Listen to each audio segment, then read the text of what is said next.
A warm welcome to studio room number 2. My name is Jonathan Morley, and I'm very, very pleased to introduce you to Anderson.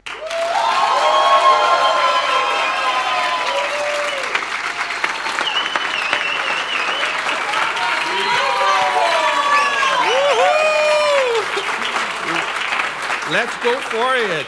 Let's go for it. Can you hear me? Can you hear me well? Okay. I'm so happy to be here for a number of reasons. I think that the main reason is that I see here on the crowd many familiar faces, many people that I know for a long time, and they're here as well to listen to me. Some folks from my country as well. Thank you so much for your support. I'm so glad to be here and present this content that I've been thinking about that for a long time. When I started FinOps and I read the definition, it says that FinOps is supposed to deliver value, but we see costs all over the place. And I was like, okay, how can we do that? Just recently, I was on the Chalk Talk yesterday, right? My friend is there. I felt, very well because nobody knows exactly how to determine value, unit economics, and all of these things. So I've been thinking on this challenge for a long time, and hopefully at the end of this presentation, I will give you an introduction on how to solve this problem. How can we, in general, in the FinOps community, can measure value in an effective way, and more than that, in a way that we can compare with each other, benchmarking. I'm Anderson Oliveira. I'm a consultant from Timestamp, located in AXA Global Solutions. And a little bit of a disclaimer that I need to do. Everything I will say here are my opinions that don't necessarily commute with the opinions of my employers, okay? Okay, so let's keep going. Is it possible to have one simple KPI, just one, that has in it both business value and budget adherence? I've been in this FinOps community. I like to participate and contribute. I've been there for a long time. And everything that we do is related to business value. But my personal opinion is that the community as a whole is too much focused in cost savings. And maybe this is a reflection of the maturity of the community as a whole, okay? Because if you look on the back of your hat that we're getting, FinOps was established in 2019. So it's a recent new discipline. So maybe we're just giving the first steps on this discipline. But I'm sure that there are other companies in here that are in this journey since then and probably have already harvested the low-hanging fruits. And now you need to put much more effort to get some savings compared to what you were used to do before, all right? And if you sell FinOps internally because of the savings, probably you're going through a hard time now because there's not too much savings to do. So it's really based on value, and this is something that we as a community needs to start looking at, starting giving the first steps to, as soon as the low-hanging fruit season is over, we are able to demonstrate the value that we are delivering. So let's put a little bit of a context what I'm talking about. Here is the FinOps persona. We have us there on the middle, the FinOps practitioners. Probably there are other personas presented in here as well. Because FinOps is done by everybody, we have the allied personas and so on and so forth. But I want to address specifically the leadership, all right? The directors, CEOs, CTOs, CFOs, senior leaders in general. We must remember that they are part of FinOps as well. But unfortunately, very little has been produced to address this audience. And everybody here may agree with me, maybe not, that they are the main force that drives the company that we work for. They are the leaders. Their job is to lead, to provide the direction. But at the same time, leadership are busy people. They need to be jungle with many balls on the air or many priorities. And for them, information is gold. They need information in order to make informed decisions. So let's not forget about the product team as well. The product manager is kind of on the same position here. Let's say they need to judge what are the priorities inside their backlog. What are the features that are delivering more value compared to the cost they are having? So value becomes really the cornerstone that makes the informed decision to the management. Now, if nobody agrees of what value really means, we don't have something to base our decisions. Still in the context, okay? The framework, the KPI that I'm about to present to you guys today, and hopefully you agree with me, is within the framework on the capability called quantify business value, on the domain, sorry. And this KPI will need everything that you've got on planning, on forecasting, on budgeting, on benchmarking, and unit economics. So with that said, let's stop a little bit and think about indicators. What is an indicator? An indicator, in my opinion, is a simplification of the reality. It's simple to read, and it's used to direct decisions. Everybody here uses indexes. For example, inflation index, the NASDAQ index, S&P 500. You know, think about that. You just get one number. Regardless of what that is, it's just one number.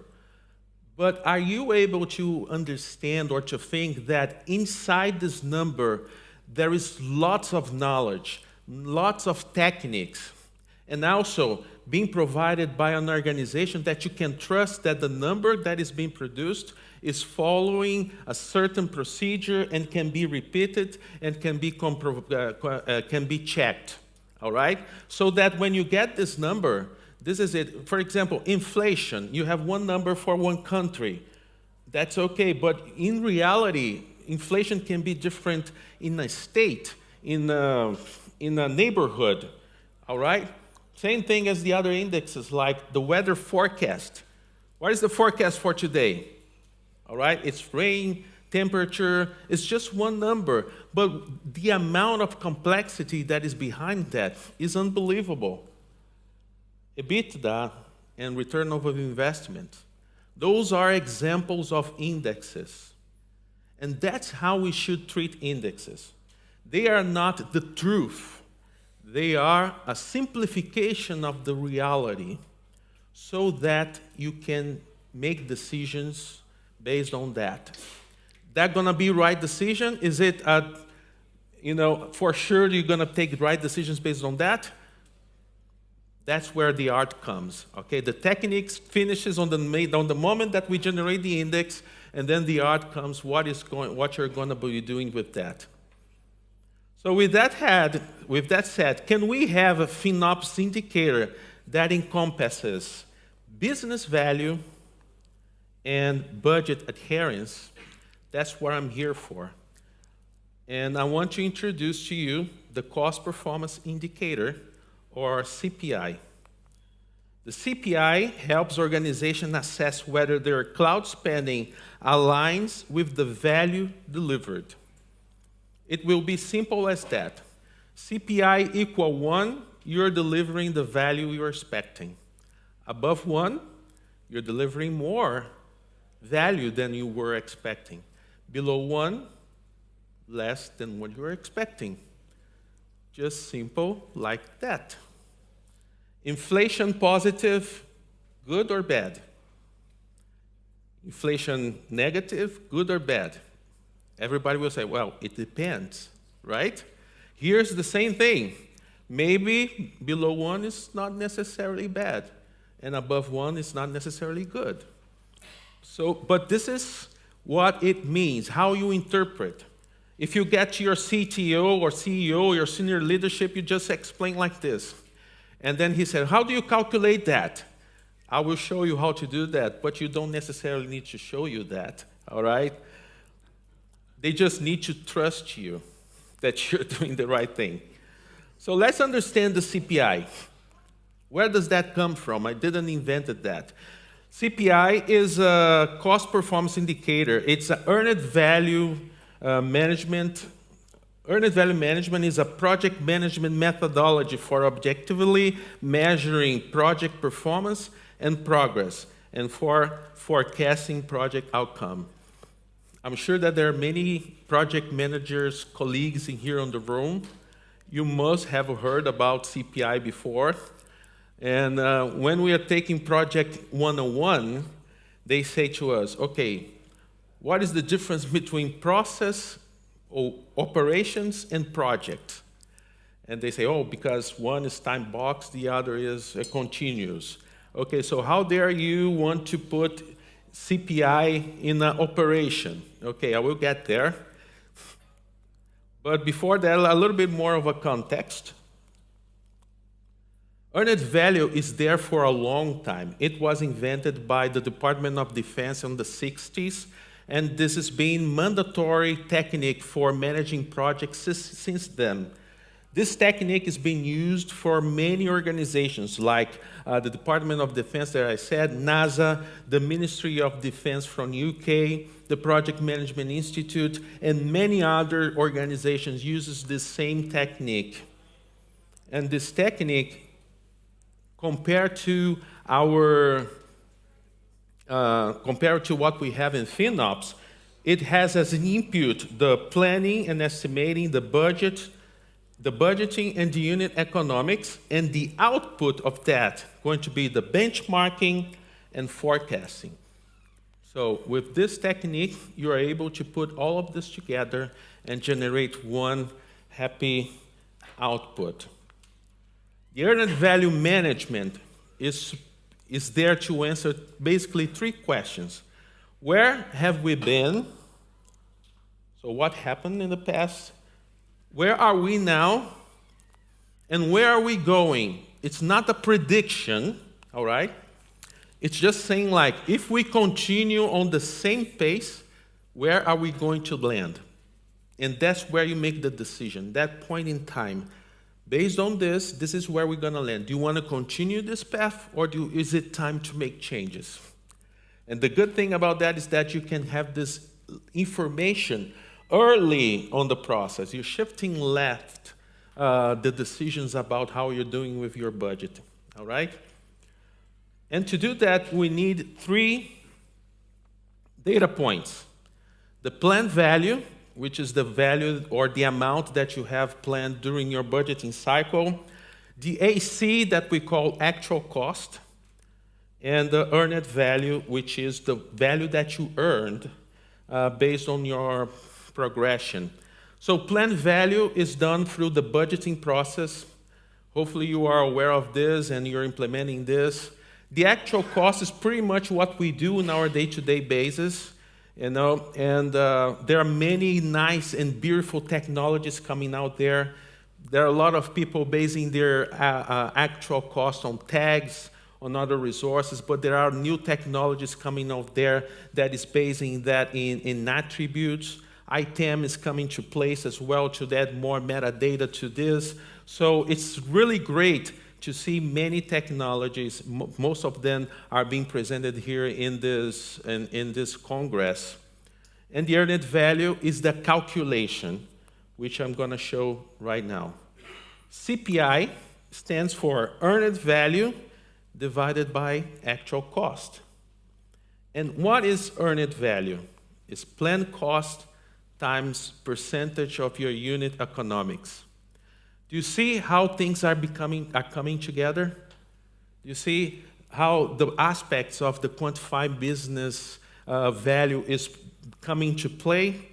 The earned value is nothing more, nothing less than the portion of the budget that you plan for that period compared to the amount of value that you get from that same period. Okay, let's now, hopefully you're with me, okay? I'm going step by step in the story, talk about the CPI generated a little bit of anxiety on you because you would really want to see how it looks like. Now I said that it comes from project management, showed you how it calculated, and now the formula, and now I will try to give you a couple of examples. But before the examples, I want to discuss a little bit about value, how I interpret value. So what is value? To me, value is a representation of the business desired outcome. In the past, I used to work in online marketplace, and for that business, the outcome that they were expecting was number of orders. How many orders do we have in this day, in this month, in this quarter? This is the business outcome that we were expecting. Maybe other businesses, it's not number of orders. Maybe it's number of requests, number of travels, or number of whatever you come up with in your mind. So it's something that's really unique to your business, unique to your team, unique to your product. Do you know what I mean?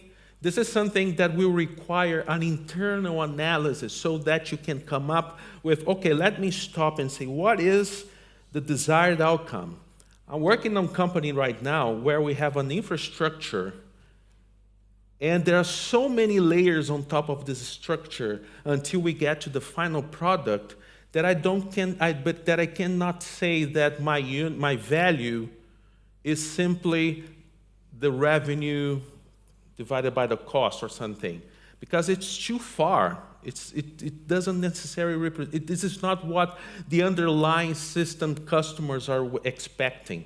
So this is something that everybody internally needs to make this analysis and determine what is the business desired outcome. And how do we express the value? Unit economics. Unit economics is an expression of value in monetary terms. So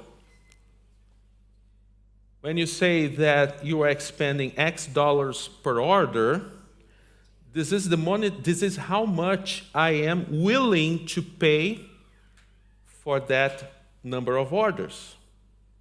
Some say that it's a efficiency number, but it can be an efficiency number. But when you think beforehand, it's just like, okay, for this number of orders, I am willing to pay this amount of for this amount of orders.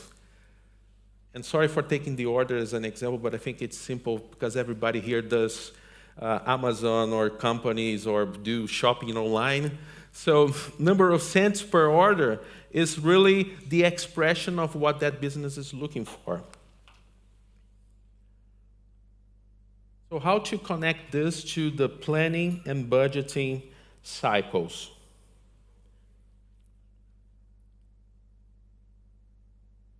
Unit economics needs to be part of the budgeting and the planning process. Let me give you an example, how it looks like. Hopefully everybody can see. It's a simple spreadsheet. Columns, you have the months of the year.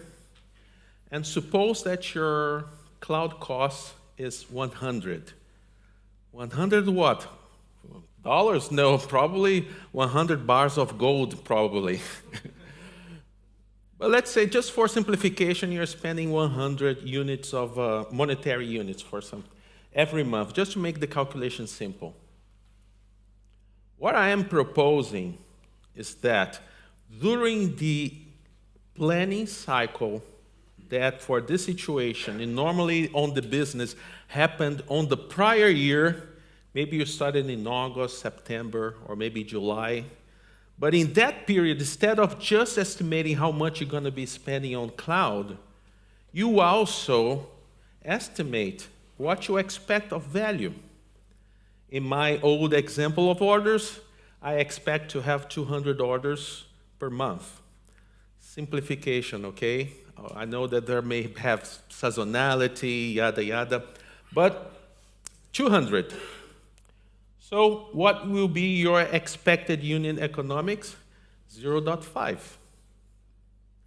So with this in hand, you have budget, you have value, and you have your expected unit economics. You can break this down in many levels as you can, and you see efficient. You do this for the entire organization, you do this for team by team, you do this by organization, you do this by product, you can do this by feature, whatever breakdown you have on your company and you feel is right to break it down, okay? Then you set up, what is that? Even from a product perspective, you can see what is the value that each product wants and put it in here. For example, a microservice that is responsible to generate orders, maybe that one is the order, but the other that is responsible to do the checkout, maybe you want to make their cost by checkout items, all right? So you define what is the value for each one of the areas. And then you have the expected business unit economics. So again, the unit economics is how much you are willing to pay for the expected value or business outcome. That's the catch, how much you're willing to pay. Now you maybe start grasping, right? If I'm willing to pay this much and I'm paying less and getting more, am I having value? Probably yet, right? But if I am spending less, but I am getting less value, in which degree is acceptable? That's what the complexities and the beauty of this technique that it tries to understand and to respond. So let's determine that. How do we get there?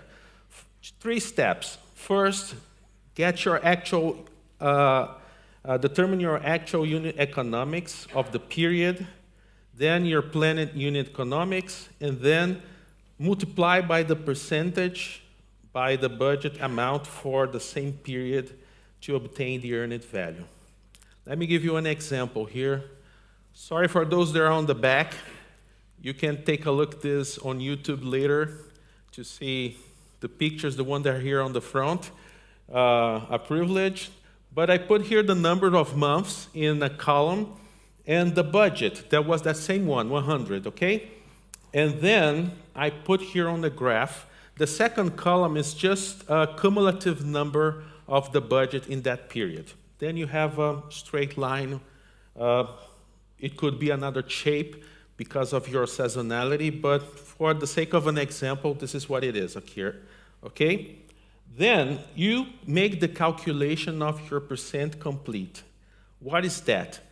The unit economics that you have defined on your budgeting period, all right, divided by the much that you do when you're measuring, you're taking the measure.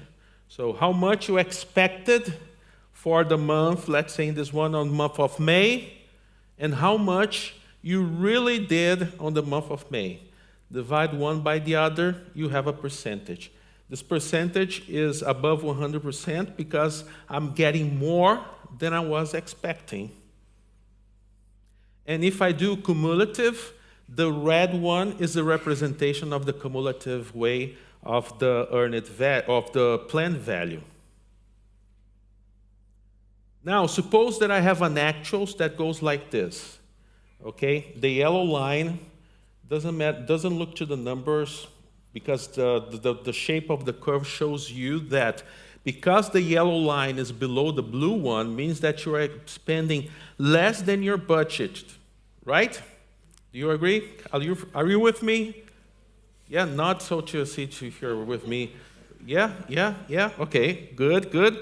Now look at this. Our CPI here is 1.81, and the cost variance is not necessarily how much you save from the budget, but the much comparing to what you earned. Because for that amount of cloud cost, you obtained more value than you were expecting. This is the earned value. This is how much you earned. Not only a comparison between actuals and budget, but the value of, or the amount that you calculated for the value that you were expecting. But I think that the second scenario is more interesting. Suppose that we have the same thing that we had before, but the percent complete is different. All right, they are running below 100%. So when I draw the lines here, the actuals and the blue line, which is the planned value, is exactly the same. The budget amount is exactly the same. You would say that, what? We are under or over budget? Can I hear? Under. Will your boss be happy with you? Absolutely. You're spending less than what you committed, right? But what about the value? I am delivering less than I was expecting. So actually, I am not under budget. I am delivering less for the amount that I have committed for that same time. Someone may say, you're not being efficient. Okay, you can take that. But the fact is, the cloud cost is not delivering the much that it was expected. What do you need to do? It's a clear sign that we need to take corrective actions. This is a real-world example. One of the companies that I worked, I built a report very similar to any report that you can see out there, budget against actuals, and cost per cloud, and so on and so forth. But I put there on the middle one big box indicating what was our CPI, all right? In that moment, we were comparing using number of orders, which is the example that I'm constantly using, to determine the value.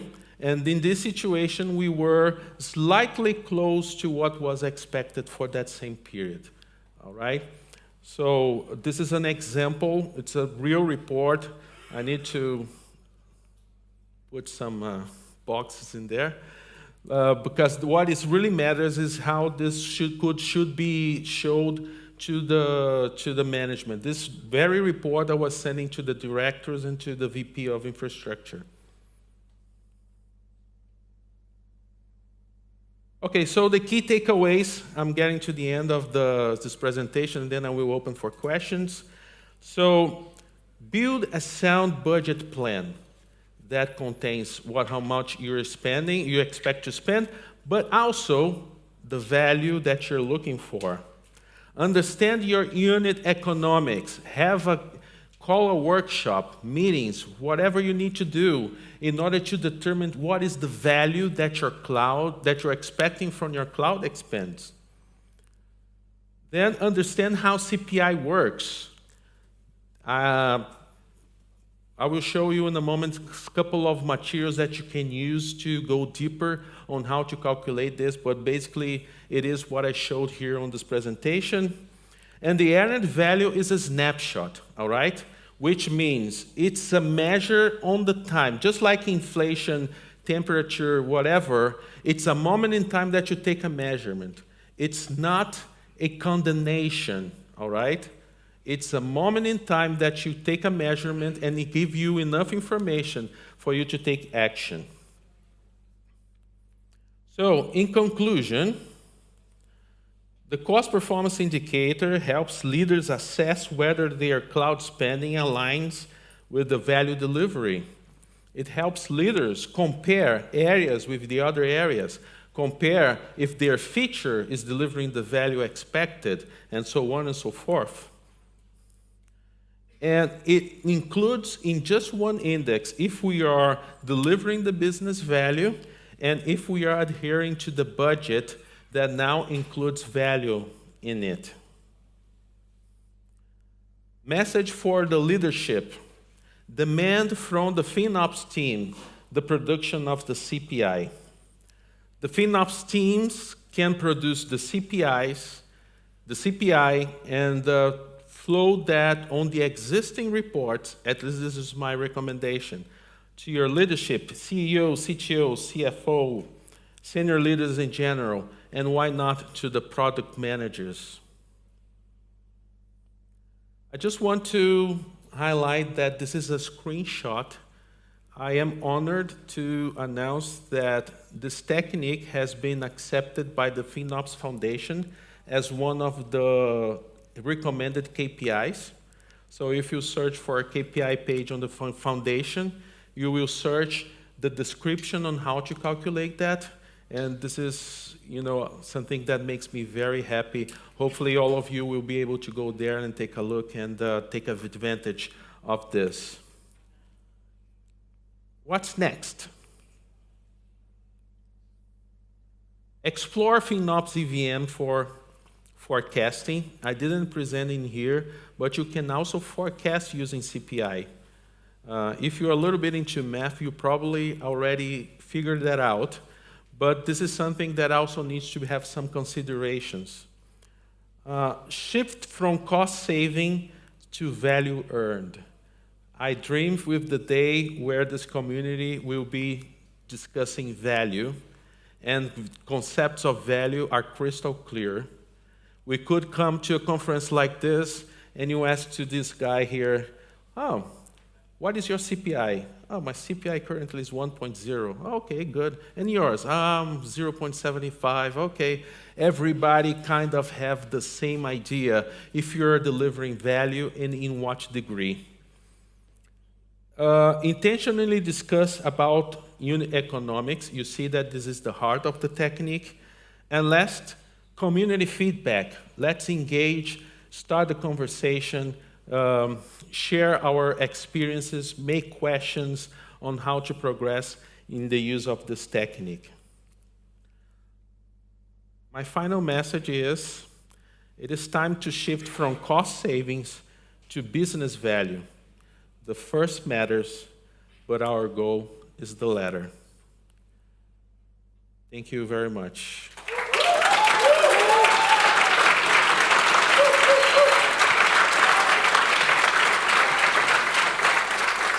So I have for you, this is Jonathan in the very back of the room. I have bad news, then good news, then good news, then bad news. To start, I'm trapped in the back of the room, which is the bad news. The good news is that means the room was full. Other good news, I have a microphone that I can throw at your heads for Q&A. It's called a catch box. It is soft and does not hurt. And the last piece of bad news is I don't play sports. So whoever goes first, be ready to catch. Hands in the air, and I will get this tossed over the wall. Who has the first question? Any questions, anyone? Yeah, ready? You can hold it right up to your face, they'll adjust the volume. First of all, amazing presentation. I think I can speak for everyone that a lot of value, you have provided us a lot of value. Thank you so much. So, one question. I was thinking, sometimes it can be difficult if the business is not engaged in FinOps yet. I was thinking, instead of using a unit economic KPI based on business, we could also apply this technique to a unit economics KPI for cost optimization, for example. If we think on the unit price per virtual core in a cloud, and you do this, you could also measure the earned value of a FinOps team, for example? Have you thought about this kind of? You know, your idea is pretty much aligned with what I've been thinking for a long time. For organizations where the infrastructure is very far from the end where the revenue is done, how to demonstrate value, all right? Especially on companies that are doing lift and shift or moving to the cloud. How do you say that the increase of expand on cloud is paying the value that you had before? And maybe one question, maybe one answer could be this. In the past, I was paying, although I was paying less, I was paying this much per core, but now I have much more cores and I'm paying less. So I am adding to the company much more compute power than I had before. So this is the value, all right? Of course, you will need to tell the story to the one that you're selling this and see if they agree or not. But that could be one path, all right? I didn't try that, but that's something I've been thinking as well, and probably going to be trying that and see if it works or not on my organization, where the underlying infrastructure is very far from the units that makes the revenue. In essence, I think you could summarize it as do more with less or do more with the same, no? Something like that. Yeah, exactly, exactly. Thank you. Thank you. Yeah, just throw the ball. I mean, the code, the cube. Amazing presentation, really, like so much value. Thank you. So thank you. Do you think the current tools and technologies in FinOps allow you to see value in unit economics in the cloud? Tough question. I think that there are two main factors that influences in this. First, your ability during the budgeting cycle to determine the plan amount per period and the expected value by period. That would be one thing. The second thing is how accurate are you able to determine your actuals, right? So does people agree with allocation keys? Are there other ways for you to calculate this actual based on usage? Is there a more scientific way for us to do that easier than using tags, for example? So those are the two main aspects, in my opinion, that may be going to be a barrier to implement this. Now, as long as you have these three data points that I mentioned, the actual cost, the planned value, and the earned value calculated based on unit economics, you are able to do CPI today. All right, so that's what I would say. Thank you.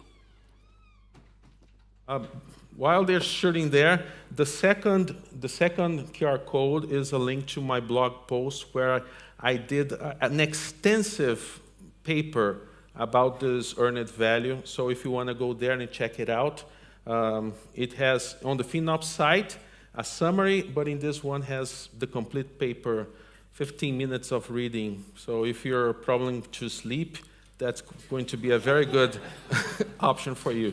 Who doesn't Either fall sleep or asleep to nightmares. FinOps? Muito obrigada. What kind of FAQs or pushbacks do you get from executives or product owners when you talk to them about CPI? All right, so let me compare with the best case scenario. As I said, I was driving this presentation to leadership. In my opinion, humble opinion, the leadership are the ones that should drive the value and determine what is the value based on their vision to the organization, all right? This is the dream place, and then we, FinOps people, will figure out how to quantify that. Now, you want to sell the idea of CPI to them, all right? So I think that the first thing that you could do is to show them that you start with the simple budget against actuals, all right? Then you do your own job. Actually, this is what I do. My strategy is when I try to convince someone, I don't expect someone to tell me what is the index. I just come up with something that I think that it makes sense, and I just throw on the report and just see what happens. Just like throwing a bomb, and just see what happens. This is how I do. And then I ask them, wait, one, two, what is this number here? And then, oh, this is how best you're doing. So if it's above 1, you're doing good. If you're doing bad, you're doing less. Oh, and then I show, his organization broken down, and the ones that are below 1 are red, and the ones that are above 1 are green. And then, this area is good, this area is bad. It seems that leadership is very, I wouldn't say dumb, but they like to see colors, green and red. Green and red. Oh, green, good, bad. Why is this bad? And then I ask, and then I ask feedback, and they come back. So how do you calculate that? So maybe you could use that other thing and say, okay, that's fine. I will do that next month. I'll give that to you. So it's a kind of psychology mixed with you trying to insert some things and showing to them that value of the earned value kind of thing. So what will he or she will get out of you informing that number? I think that this is the best way that I would do that. We still have time for 1 or 2 more questions. Perfect throw. When you agree to some kind of business value with the team, how do you gather this information at the end? What do you think is the best tool to gather this information? Because I can imagine that sometimes it's not so easy as to download from the dashboard. What's your recommendation? Excellent question. The best way to do that is that you are in the meeting where this decision is made, so that you can do this very question. Okay, I like this value is like, how can I obtain that? Right? And then they say, oh, you need to put the finger, no, sorry, it's not a good one. And then you continue the negotiation until you get something that say, oh, okay, maybe if I could, that happens to me once time. They said, okay, I will put another meter on Grafana so I can start capturing this metric, and then I can capture this number for the calculation and say, okay, that's a good thing. Let's call the product manager to prioritize this feature. They added that on the monitoring, and then the number was done. All right, so I think that the best answer for your question is be part of the decision making on to decide what the business value going to be. Not that you care about what is the business value. It's just for you to be sure that you have means to quantify that. Any burning questions? One more? Please join me in a colossal round of applause for Anderson.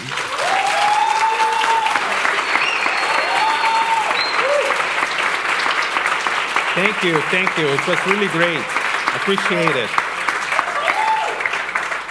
Hey everyone, producer Andrew here. I hope you enjoy this video as much as I enjoy sharing all of these amazing FinOps stories, best practices, and expertise. Please take a moment to like, subscribe, click the notification bell, and leave comments and questions for our speakers. Check out more FinOps X content on our YouTube channel.